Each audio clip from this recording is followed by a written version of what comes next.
League champions Dublin, stung by defeat in Galway a fortnight ago and an injury to Peter Kelly, recall Paul Schutte to their full back line, and they draft Simon Lambert into wing forward. In a late change then, Liam Rush comes into the full forward line and he comes in place of Shane Stapleton. 18 months ago, Cork's Owen Cadigan was playing in the All-Ireland football final. Today he lines out at left half back with the Hurlers. That number 7 shirt used to belong to Sean O'Halpine. He's now in midfield, where his partner today is Tom Kenny in one of 2 changes made from the Waterford match. The long-term lads are really coming good, you know, and a couple of new ones we got have, you know, they're clearing up quicker than we thought, and you know, Liam Rush has had kind of a great recovery. Really, we thought a week ago he'd no chance of being involved, but hopefully be able to take some part today. But you know, we're down the few that we're down, but long-term hopefully we'll have a full squad maybe to pick from in 6 weeks' time, and that's, I suppose, the main thing really coming into championship. We have everybody. And as regards the league, is 5 games this year, so every game is very important. How important do you think today's game is? Yeah, look, they're all important, and everybody knew that coming into it, and there's no point in us whinging. Like, we've lost the first one, now it's up to us to get back on our feet today, and we just didn't perform at all in Salt Hill, so we've got to get up and get out there and perform today. That's the main thing. You can't guarantee you'd win even if you play great stuff, but go play great stuff, you'll be going a long way towards getting a victory anyway, and that's what we're hoping for. And today you're playing with the footballers. How does that add to the occasion, I suppose? Well, we can only go by last year, and it was great last year. Of course, this was the first time now we were on a Sunday with them. There were the evening games last time. I think that probably adds to the atmosphere. But well, it was good to us last year. We beat Tip and we drew Kilkenny, so we could have no complaints about it. But you know, obviously our home ground would be Parnell Park, but it's great to get a game here in Croker, because I think even the Cork lads have expressed during the week they're delighted to come here today. I mean, at the end of the day, this is where the All-Ireland semi-final and the All-Ireland final happens, so for any fella, like, if he has ambitions to be in and around that stage of the championship, these are the days he'd like to be involved in, you know. Jimmy, there's some great young hurlers coming through in Cork. It was obviously from the Fitzgibbon Cup last weekend with an all-Cork affair, I suppose it was, and then UCC winning the Freshers during the week as well. How big an impact do you think them lads are going to have on the senior team? Well, we've quite a number of them involved in the panel, so it's going to be interesting during the National League to see how they can blend into the panel, and we'll assess them during the National League and give them opportunities, hopefully. And how nice is it for you as a Perth to come back to Croke Park today? Well, it's exciting because, you know, all the players want to play in Croke Park, I think, and when you see the stadium the way it is and the pitch out there, so it's such fantastic shape, it's great for the players, it's very exciting for them as well. Dublin now you're up against today, how do you rate them as a team? Well, they were National League champions last year, and I'd say they were disappointed with their performance against Galway the last day, obviously. So they're going to be on the rebound, and they'll be hard to beat here in Dublin. So I'm looking forward to it. It's a good test for us. We had a good start against Waterford. But playing away from home is always more difficult, so I think we'll find out more about our players today as well. You were very impressive against Waterford. Has that put a bit more pressure on you maybe coming into this game? I don't think it's put pressure on us. We were very pleased with the performance. Now, in fairness to Waterford, they had a lot of injuries before the game, so they were certainly short 6 or 7 of their top players, so we wouldn't want to get too carried away. But I was pleased with the start, and we were very pleased with where we're going so far anyway. And what's your overall aim maybe for the year? Well, certainly we're taking it game by game. We want to qualify for semi-finals in the National League if we can. That's why our first win was vital, and today is equally important. If we can get out of 2 points today, it'll be a great boost to us. But I think it's going to be tough, but we're looking forward to the challenge.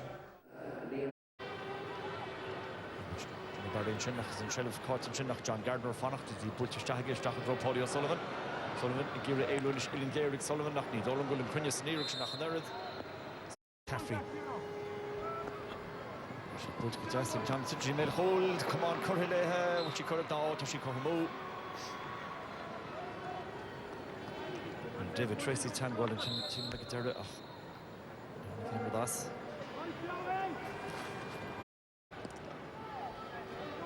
Mahmoud Harvish could be throw Pat Cronin. Has the end out on Chef shot. Tona Logan Pat Cronin. So then Fireves Mar Spruchner West Tona Logan Bull in the book of the match. So she fought to Rashid Cronin. Is Cronin catch and can't board a skip point. Tashishin Bulls a fantastic Pat Cronin. And Shades goal. Well, on the score, she knows to the Anna winning the Pat Cronin. She knows down away. Thank you. In the park and issue draw Paul Ryan. Can't late Shane O'Neill.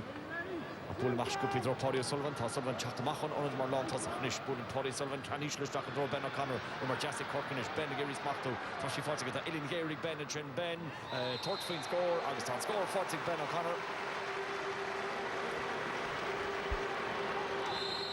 well bin Coleman to sin wad níos fearr Paddy Sullivan ag búlí ruidir isteach sa cúnin san agus Ben O'Connor ní do bhéine déag sé trasna dúsach ní do bhéine an so do thóg sé nús na tosathe agus ag búlí ruidir gceart isteach go hísil cua. Ríist tuach bóte sciúpa Gary Maguire sellh. Measures with some gestures which you shouldn't put a hard trust on Tashi, put a hard trust on scored as Paul Ryan.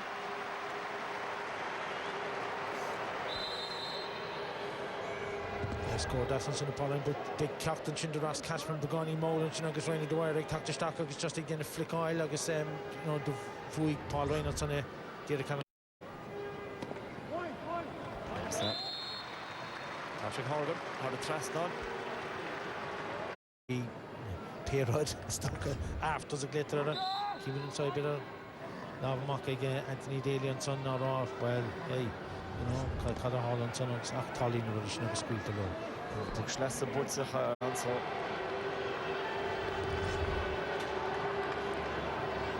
Anna go wild san and she knocked you know Vian Cartig and Frank Kevin and son Kuichamak Haran Noga helping Sean over the Cahan Nocton After Brando is a teaching country in the mail of Holinish, Patrick Horgan or Patrick Cronin gave out Pat Cronin, Tashi Foxing Pat Cronin, and he built a hard trust on August Tosse Hoppe for the Northern Northern at Hull had luckily for her.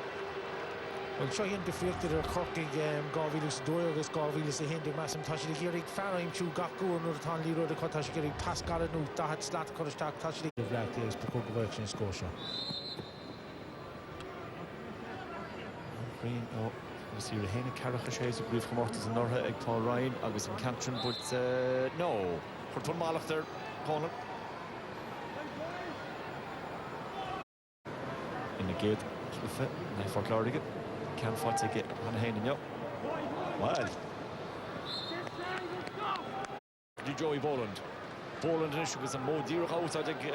Cork and Nosa rushed, Tashi British, she's the rush, she photographed, Postasnish, Tashantanish, Simon Lambert first goal, read on, Towel take down on old Cusick. On piece of action, I'm going to nerd zero.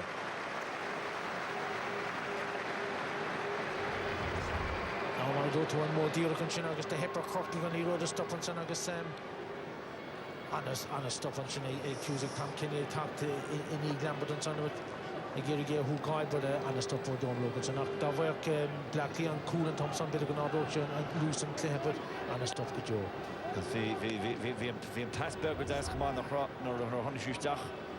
The Josco fellow British stock right could Paul Ryan should walk Shaska Coig Augustin Sean Paul Ryan Vincent Chin can't for a hard trust on again. Was well Bernard Lloyd in a shock Julian Owen.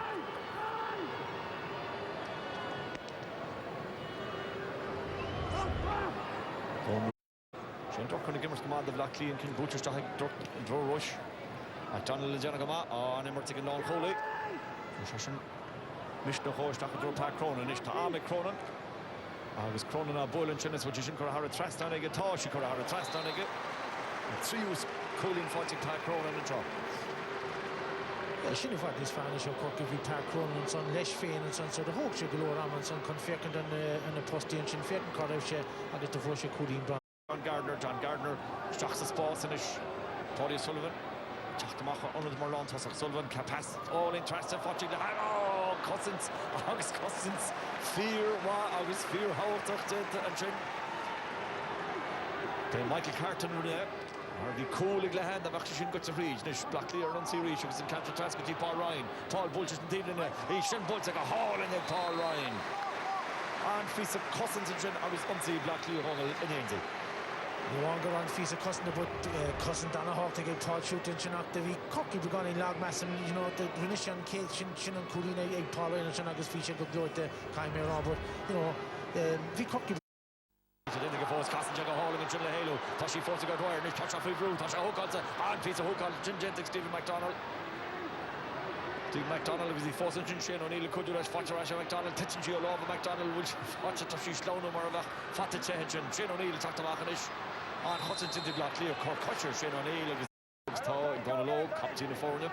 Bulta Mahagishu, the Nietzsche Bulta Mach, Nero Vinnick, do Donald Corneliro de Moo, Horshan Canton de Moo, Nish Gesture, Joey Boland, Boland, the Brando Tanyart, Amba, Boland, the Canton, the Hurritrast, on Will, Tau, Button, What is on of the introduction? Drop to down low. Well, again, obviously, Fairkin the Mock and Tavshin, then Keeman and Sohe, well, Shin Joey on pass, Das on Shin Giddy, Joey Boland on Tono, Johnny McCaffrey, Agus Cooling Brands, and don't know Connie. Cronin Shagira Elu, Toshi Fos, Egg Pa.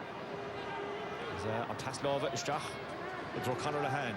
Conor Lahan for Bruin Chin, the Jessic Lahan or Dara Irritan Chin. Nishka Ellen Furieri get Tasha Tortfin score, Mahenchi Shin or a Traston, Nidolum with Zayn. No.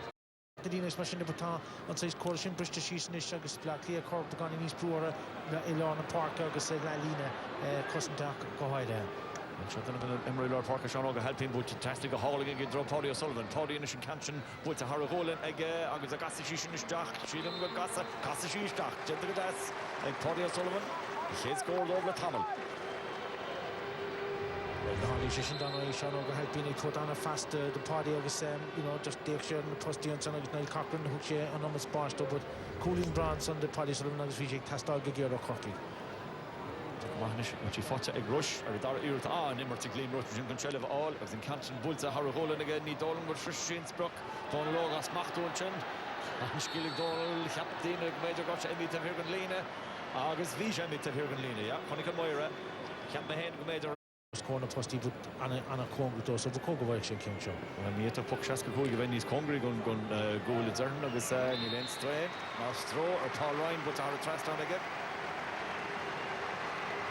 Gardner was Nyart Amma again, it was in Canton Butch, Dr. Gown Elegant, and draw Paddy O'Sullivan or Reach Paddy, Tachtamach, Galo on the Onad, Custom Paddy Vijasla Halo on Niall Corcoran, Tasha Tort, Fashion Gassa, she shouldn't jockey Paddy O'Sullivan, Gentle Vijasla, Corcoran of Benny's Congo.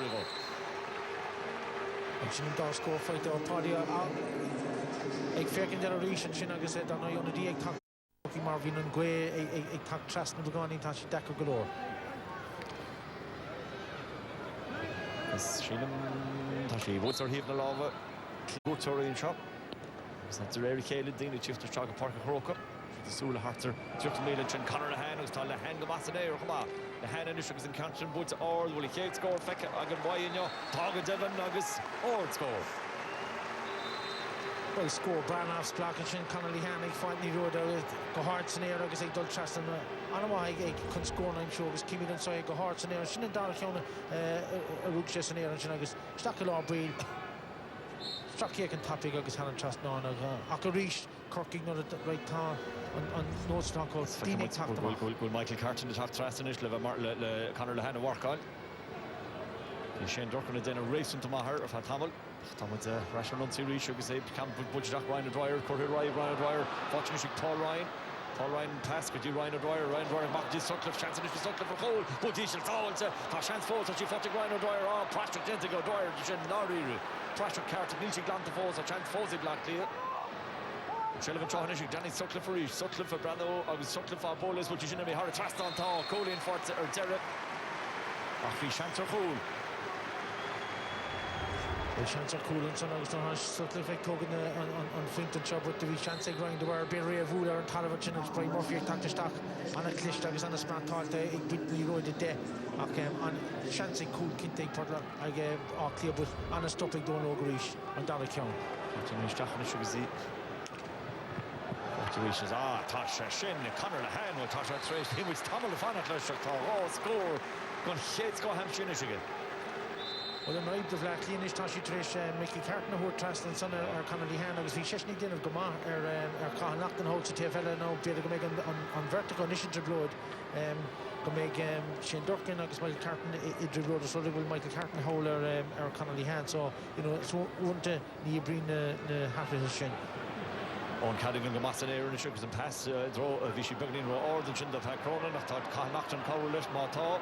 And she fought Knockton. I was Tá agus Mariana Knockton goise a roher hogshot couple came so Roshan come on she's her slitters v daily and Lorik and Foxeer Charlish Jessica Knockton better or scored on Concha Bulza or the Cahan Knockton agus will she put her thrust on Neil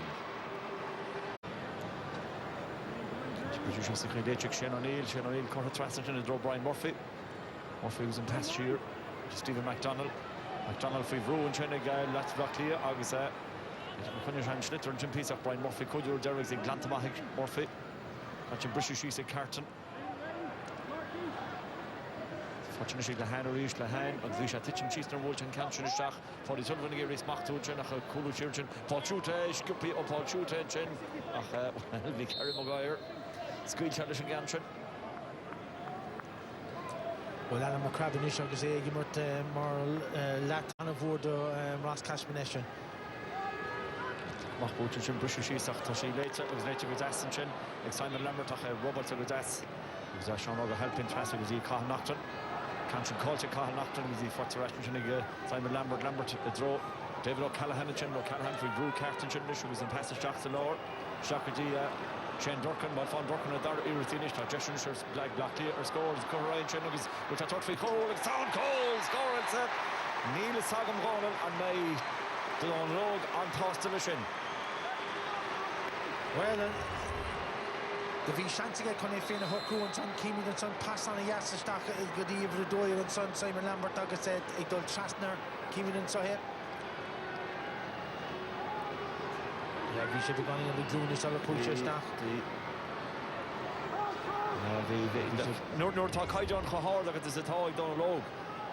Shelvan se Cathal Nachtan agus tá spásig Nachtan she's a Gareth Hooder go better goal Fraggle Law and Tirta Chorkata Nachtan Israel agus Nachtan is dachs a goal. He was a caution nach rain holds again and just Cork and Fecker getting the most carry second. Well, Tommy Rick Flock the original stuff but it's better than Nachtan is sure you know agus a rinse gakro the Gartig and Son agus the Vulshan Lee Road agus the Frabchair and Norton Son Dira goes Cork Gary Maguire on a yak with Gary Maguire in the uniform. Mahan and Passion put sheer agus a turn for the talent Chinchan over helping nach and you're more on Cumma or Bastion see Fotterash Blackley reaching like Michael Carton Thon Hiding to Gay Road Tronish Canmore or the Cartoons are rush touchy forting rushing a lack rushing is from Passamachas Jetta Godasiga good deep Paul Ryan the Turkey score is Ryan Hard Traston Kinsa Tall and move to what these Gay rates at Darla. Yeah, get Chin and Boy again, Liam Rusher, you know, Marlon to Sackchin, Anna Go Wilson here and Chin Agus and Chin been on fish again Paul Ryan Eshkin to Chin more Clay Agus Ryan Dunaway tucked the stock Agus on the Yakari or the innovation. Manchester Chat Trasnet Agus Claudio Sullivan. Jessica draw Patrick Horgan Gira Elo and Joey Boland Tashi Fosik Horgan Agus Girin Chagrim or Goman Agus Tashi Botika Jessica Horgan Hard Trasnon.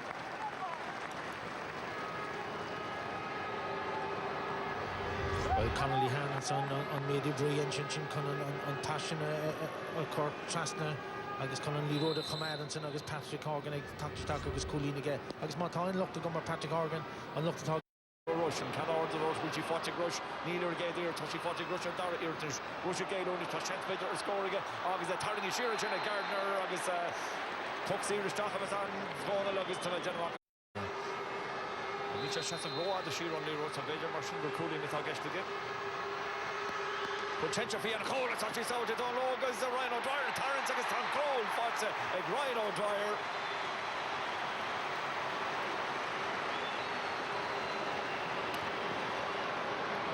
Leonchin are going low. And in Demon, son of cool here, Cork in Nirvania, talk to Stock, Lorraine and the wire, and son, I guess, you know, Shin County Rodri, if you Agro head Corky for the old son, come up to Nick, talk to Stock and son, Kimi Ryan the wire, Rich Stock FA, got in here, but Cork make the Nick and talk to Stock and son, can stuff a Corlish, on a cool and son, Ryan the wire, to the Shin on a split of black finish. David O'Callaghan, calling Ergay Roots, Rashgoody, Ryan O'Dwyer reached. O'Dwyer Gill doesn't ask the Lane's boss, and he could have sheer got Hallin to Egg with Jim McCrabb. Because of the fish in the state that he's got Traston, so Jesh Erzera, Simon Lambert, and he butts Simon Lambert, Harry Traston. Blackley, Fausu Gomor, and Shaw.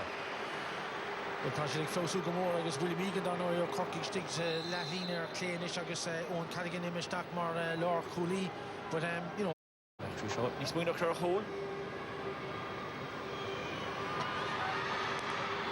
No, we're going to Traston, eh? Parker is off the margin. Galia with the Carton free Bruin, Chinnick Shonoga helping. She forced a Carton when Shagamahan or Halcha Sheriff. She could you listen to Simon Lambert to go Traston Chin after Joey Boland, Lesh Hay, Nish Boland, Spain of Hurling, to Canawan fighting Boland, in Sergei last Nish, Con Darrican fights a gun left Holy Lower.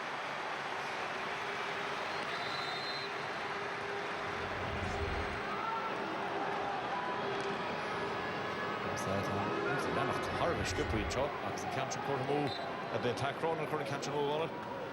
The bull go back on a happy against Sanegri and Clehan agus Netherlands never made tour James O'Greg Sulish Marby Shake Fiach and Tippin the Visca Nadir Cadavion but Tar Kronig and Omson the Kogan well so Kife Tashi Gimmer Salalina or Clever Tashi Taktamakadi on a park no Tashi Fuvro and should have been a hole and Lucas Contours agus Paul Shooter Dera Agnana Mach Dross Sutcliffe ta Sigmund Sutcliffe Bokamach wanna be Lord Parkinish better Drorkenach Sutcliffe and General the Fortunish John Gardner Brando agus Tá Gardner on score Lochni Dolan Gawain Campton Green Nive Salalina Coolin son Mass Gulche and if up to some more Tashi Ganawak on Kluduki and agus ni don't go near on a Parkilish he can so da hill Wire transfer with deep Sutcliffe released chance again to score agus he should put the Danny Sutcliffe agus on Dara score fought again agus mar an brother Coed Sutcliffe to John Gardner and Glehan or Clay and son agus Tá Gá Coolin fight to get Conan not glad but Tasha on effect I like a fancy Sutcliffe Gadita Tá Cronish a bullet trust Ishilanchin Patrick Horgan the Gira Elo to Paul Shooter Cassanchaga Das puts regularly Nocton near Nocton it's Sulish a Bastion Chin the Chinan Fogger Nachasha moves fought to Rash Sutcliffe for Ish agus Marby Turov on Neil Gardner got Lanocht it's focus to make a Lord Lever to Ecolig Sutcliffe as Shane O'Neill took the Machin Fottiger Ronnie Kane stop put just to get throw Rush Fottig Rush Rush Casa Rush Bola Agus Rush Haran Neil Cormo them Rush you know what again lost the before she done touch there Rosso Carlo shot to Shahanish the block clear the Darlene puck Searshin Corahara Transonic Patrick Tokawaha Jeshanish Sutcliffe for Ish or score Ella Agus would score Ella Fotchek Sutcliffe Town 3 who score Fotchek Danny Sutcliffe and Trump Visha Ni Clachter a cooler Horka Mark agus course some fork Tá compass na gar the courses na cool agus tá not good to agus sin not good to come rub on a gentle Paul Shooter Horgan agus he fought Rash Shooter in Talish he put to das Blackly Fausto Gamora and Chanish that Sutcliffe for East Sutcliffe agus foi bro and Chen agus Osley and Chen goal agus Colin Ella fighting Danny Sutcliffe we got out of the Mark Tasha and Nimrod as far as Blackly and over Finn agus rushed on Cohu and too fast to blow the Corky agus Tá Unor knocked in the Corky a Hurling and con better man marker Corro Sutcliffe agus go got the Norago no she's in there Patrick Horgan is a boxer agus he puts a hard trast on again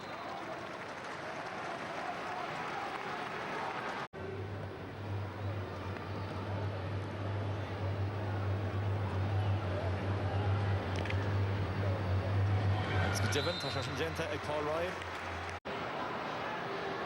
William Egan, Agira Chelval, Anne Emerting Egan, and Chen, Agus and Chelle Fortiga, or Geno Fowler. Makdi Carl Nocton, Reese to Guller Ruher, Contamshaw, the and Ellen Gama, Agus the and Iruk Gama. Scored that Forti Carl Nocton. Which in the wide is far Corky, which in August Sweetenham Danoy, Ladoge, Tasha, Idolamona, Artesh, Demina, August Vikshe, Fall the Corky Gilling and Comotus, and Anna Faster Paddy Sullivan, August William Egan, Schneck has spawned 4 Suluk, August Funnov, August Nimata, Castalo Corky, Ilohan Hood. Sullivan, David O'Callaghan, Full Groves, the Butcher Rashik, Stephen McDonald. That's a Shahi Goldwire and Chintichin, Nela Ho, Chanter Holder. Donald Hogan Damson stop say would you hoist it on more and rose again it's but nach David O'Callaghan start and goal at top Clinton Glantamach is Sheriff for Rash Cork reached with all in chinning sweet them which is to have shooting his trainer Tach Trasna is Forza Erdera and Trina Conor Lahan shin score all in Conor Lahan Tasha give it to sticks Coon Inisha Yesh and Chinak and you're a 4th Dan Sweetman and Lerodas and Mirovania is Clehan Bush she's and Chinning Sweetnam what's it after reach Ishil get into the hauling Patrick Horgan the Halo Paul Shooter and Ishmael Horgan and Brichno Tasha Guller Ruher Tash Shooter Trish Chapter Rash and Horgan Shelley Fosik Horgan Butzek Horgan Haratras on score Egg Farry Lama on score Horgan and Son Renisha Gadasi it's fair that she's in the end of August the range dear to join good Tasha Dakare stop on Son August Nada came for not finish in Nice Miniki William one into the 4 in Marshall August on Highland Juggle to trust it Dara Harkey and a Trinity William Egan. Egan the chat trust in the park and Campson leads it. Niall Cork and the goal trust and the shell of Fotta Egashud. Puts Mahiga a throw Joey Boland. Boland is shook his and most Sutcliffe for East. Sutcliffe was a rubble took a dance and Trin. Rory Trainer shell of Fotta Egashud. Butcher Stag Egashud the draw Liam Rush. Full Liam Rush on and Cancha all Neil Rush of touchy Fotta. Paul Ryan catching the Oler Heatman love a gesture of his Eve Butcher. Fantastic Paul Ryan. Well, Keenan Ibergon in Maul and Son, no, Vision Lee Road and Son, League should Paul Ryan, Dulles Taka Dose, I guess Cooling Branson, I grind. V a lot Cruton followed better. Now Paul Ryan and Bucks here, Nish, I was Tasha Visha Wadamach on goal, is Hashish and Bulls all in their forward, like Paul Ryan. In Puxton, Nilchan Mader. Well, neither of them Raider, I go for Sekhed, Lavatasha, Governor, Tanoi, Danan Muneen undefeated. Mark Bulls I was in Rush Tasha Lloyd or Tahi gave a Higgimert more on to sock. Let's look at the Hurling or foul, job, yeah. Pucks here, no, Cormoy, Paul Ryan. Runner's bucket, watching Liam Rush. Liam Rush, because they give him a pass to Hurstach, because a brother Liam Rush, Keaton, Nilcha, Umar, Ackley, and Neelan, Rich, as a jet of a Hega, on Ruhr, and Chohanish. Sweet them, trash go Dick Cronin. Cronin, this was goal and fought to Egget. And they got trash to Park and throw, John Oge, Alpine, Fottic, Sean Og, Cassin Trash, Jachanish, Billy go Tasmania for score, Toshi Fosik, Sean Og, go to Ruhr, and Corkosha, Chapman, Butzer, John Og, Alpine, and Corrine, Tractor Cole as well, Axon Cole, like Park, Cronin, Mariner, Glipper Hockey. Well, Kinte e Croy and Son Dan Sweden and Manor Rehon Toos, but you know Jamie Cochran, Derish, Anna and Son, traditionally Roller Court, Trastenson, the Comanches and Numerte, Agus Danoi, Kiwi and Sohenish, Padia Cortrastan, Colin, Dear Trastenson, Agus Pash, Doxley and Ton, Coast Gorish, Agus Well Big Clearing Inish, and Frank Coolno made. It's been a bit Kinte there. Shellavarish, Cockerish is eating the Dublin Muncie Inish, and Ross Gulcheer, Rory Trainer Gulcheer, which he fought to trainer, Panwell Cochran on Comat, which I called Fotty Padia Sullivan, Jenna Match, Robot Rish, was Fotterash, a trainer to your Chakamachnish, and Paslova, go Michael Carton, Trastan around the park, Fanatigen, Shonoga helping a Hossa on Glucian the Cool, Shonoga Brandon Stachanish, Bullen Champassa, Jachan, Nero, Passion, Enots, Crane, Horribach, the Bultamach reached, a Blackley, Fanatigen, Bertus, Corker, which is the Chak Sala Hurricane, Neil, Fanatigen, William Egan, the Machanish, Guji, Patrick, Guji, Connor Lahan, Titchi Olahan, Neil Monan, Button, Jentik Lahan, and Yo, Vicanigan Thompson, Rhino Dwyer, Golchirigen, a Kudula and a Hossentori, Fortigo Dwyer, and past Dobermach, Guji, Danny Sutcliffe finish, Eshin Brano Stock, as Bulljack, Hanish and Shock, Can all in his stock, Augusty Shock, Forta, and Ross O'Carroll, got a Ruher, Ta Ilin Gair, got Carroll, Tashi, Bulta, Horrid Table in his Pucks Lassabas, Niall Corker. Niall Corker, Old Trastan Parker, Bert's Blackley, Fanatil, and Mark Ollie Corker, I saw Jason Chohanish, Danny Sutcliffe. Kerraholi and Taffachi Sutcliffe, but you saw Ilin Gair, John Yart, Amek Sutcliffe, Augusty Bulta, Horrid Trastan, Sutcliffe. Nira and Mark Olgamahachin at Corker. Well, we do kind of feel like and Shin marked out on Verto Black, he is Stoker, you know, Liam Rush and Shin, Gohiro, Kulchi Stockman on to Sock, August Hanisha Makan Kashe on Immerto Black, and Shin or Hanisha Makli and Laura, Timisha, our forces, Strala, Marlon, Saka, Gatanoi, Aaron Gleehon, and son Danny Sutcliffe, Harbaro, who's in play. Colching McCraven, it was the Fotterash and Cork and his sugar to the sweet number east, sweet number pass all in his stock, and draw Padio Sullivan, gave his mock to him, Niall Cochran and Sullivan, or Toss Sullivan on Homer, Kadianisha, and Gershon Pasture, we just sweet number east, sweet number give it Elo, Colin Shellver Gadir, Janet Chagamado, Ihorkan Keen, Fotterash, William Egan, Erut War, William Egan, a chin, will she sing them out, William Egan, Harbour, Fod, on score. On a score, and Shinagus, Kaimir Rao, Honey Sharon Bark, and Shintashi Gina Gama, Fian Agus Sweetnam, and you know, Hossik Sheed Manadefa, Taktarash, Corky Kinta. Mahmoud reached, because he fought Shin O'Neill. Shani Casa Jahanish, Pass Ishil. Fortunately, Lahan, Conor Lahan, against Colin Shellver reached. Foncha Shellver Ash, Animer Tiglahan, the Shellver All Rashin, Fuibro, and Jenny Rhino Dwyer, Miglah, Kahan Rhino Dwyer, and come on, Ortala, Achilin Run, Carty James McGrath. Long Carty get the Crusher, law of people are vanilla. Get the Shishin de Ganai, like Nilis come Kefogam if I get on and Kiwi and Sohenish. Yeah, the structure and Shin and Goulin and Son Agus, you know, a different on the, you know, it's Dalal Alcohol. August and Canchicor, Howard Traston, Patrick Horgan.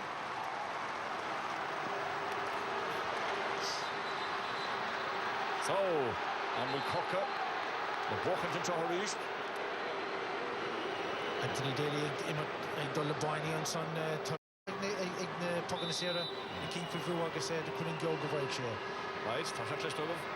On Angley Sheen Chop. Poganera. No goal al Khurtum up there. What's it? Ag Liam Rush. Tachud Gent ag Liam Rush. Sean Ears and Captain Butcher, which he cuts it more chin. Genta Harb. Came and chin ag William Egan. William Egan or Bolamach agus Will. Puxir Shach, Neil, Puxir Rachtan. No, Tasha Hart. Tasha Hart just stops agus Taction Genta.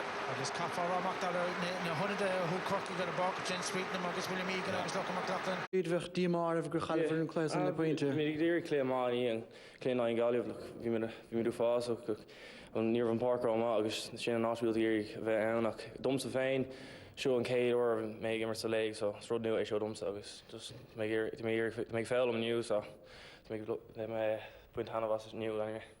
Taspantas of Adnis Farnham and Vigavin La Dernach Sagalvinson so Tuguntishin Doch Stevens Doch Regan. The new rain trade Sickly and Goshok no hin so Coomer Rash train August Hogman on bark on train August getting new August we made trade them all like Hagen there and Shin just point you on the end so if me are and if you dimmer come on new so Shin Road. Voice and Strahan Ericach, Rachla Kailtinish of Vigus Kielchenig is Tiberdarn Le Tacht, so Glorla Dinner. Talk, Neil and Bor, like, and Togat in a year made a boo and a nishok to Neil and Brown and you.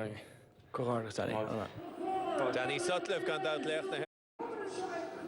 Jimmy, 2 wins out of 2. That's a pretty good start to the National League, isn't it? Yeah, we're very pleased with that. It was a marvellous game, I thought, for the National League this time of the year. And we knew Dublin would put up to stay after a disappointing display in Galway. So, it's tough coming away from home always, but we're very pleased with the overall result.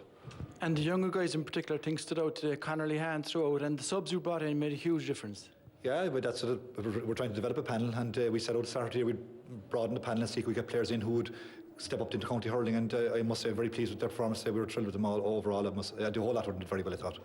And a couple of times that Dublin got the goals, the reaction and the answer was immediate, particularly after the first goal. You scored within 36 seconds, which is a good sign of a team. Yeah, it was great, because it was a very good goal as well. Sean Ogle won a great ball, and Cahill took it at pace, and he stuck it away very well. So, it was quick. It was important to respond quickly to that goal, and I think that was a very important turning point in the game for us. So lots of positives, but anything you would be worried about that you'll be working on? Well, obviously we have a long way to go. We know we have an awful lot of work to do, and as I said already, we're trying to build up a panel that would make us competitive in the championship. And that really is the ultimate goal. So there's plenty of negatives there as well. I'm sure we can look at the match again tonight and have a look at it and see what we can find from that. But there are plenty of negatives there as well. Come on, Jimmy. Jimmy Barry. Result to be a bonus if you could get it, but the main thing is that you're fighting and right there at the death, and a small bit more finesse and a couple of lads back maybe that we don't have at the minute. We'll be that bit stronger. Playing at Croke Park is lads in the second half there and did very, very well. So from that point of view, we're broad in the panel trying to find players who can make the step up from underage hurling, and that's what we're working towards really. Yeah, very enjoyable stuff at Croke Park this afternoon, but the defending champion still without a win in the current campaign. And Donald O'Grady, we saw Jimmy Barry Murphy there now, your old teammate and colleague, has come in this year. He's trying to feel his way along, obviously, with this team and bring them on a little bit. I know how much he's admired in Cork, and he seems to be getting the response. Yeah, well, he's there for a 3-year term, Michael, and they're just starting to put the building bricks in place. But one thing about Jimmy's team, so he's a very good communicator. They'll know exactly what way he wants to play, and they'll always play for him. And you saw that again today, like Cork were down and out maybe with 10 minutes to go, and yet they fought back to win. Lucky enough, right? And maybe a draw might have been a fair result, but having said that, I think the teams will play for him. Yeah. Let's look at the other side of it. Let's look at Dublin, because I heard Anthony Daly being interviewed on the radio afterwards, and despite the defeat, he was happy enough with the performance, because I suppose you could take positives out of it. Well, you had to take some positives out of it because they were hammered by Galway 2 weeks ago. Yeah. But 2 points down, that's their league campaign nearly gone, and they'll go to Kilkenny in the next match. So you had to give the team some positives, and they played well enough. A draw, as I said, would have been a fair result, but they missed some glaring chances, had bad wides, but I suppose Anthony Daly has to appear as positive as he can be, and he was looking for a performance. But having said that, they need to be a bit more clinical, and this is Danny Sutcliffe played very, very well for them, right? Okay, got great points, worked hard up and down the wing, and Dublin's work rate, right, was better than Cork's for long stages of the second half, and that's Sutcliffe again, right, and he did everything right, and that was asked of him today, right, and he's a fine. That was just a second league match, impressive against Galway, as well. And I suppose the thing you talk about Dublin, big thing, they're not getting any goals. 2 today, and this was Simon Lambert, got the chance inside the Cork defence, and you can see him there coming over with a fist, right? He went for it, and a very, very good goal. So even if Daly went in at the end of the league and they were getting goals, that would be a major plus for them. I mentioned the fact that Jimmy Barry is trying to bring on this Cork team, and obviously you're always trying to introduce fellas into the team and so on. He brought on a couple of lads today as well that I think kind of lifted the thing at the time that it needed a lift, maybe. Well, he brought on, I mean, we'd say William Egan came on at left half back, Jimmy Conley came on up front, Lachlan McLaughlin came on and went across to Mark Sutcliffe, right, and Darren Sweetenham came in midfield, and they definitely made a huge difference, right? Okay, this is Sweetenham here, lovely touch here, because, you know, awareness, that's what you want, knock the ball up, and I think Cork got a good point out of this, right? This was Patrick Horgan here, right, or Connolly Han, sorry, that got a very, very good point. 3 points for Connolly Han as well, and he's just out of minor, so, you know, and Evergreen, Sean Og, and Jimmy Collin, you see here, shows great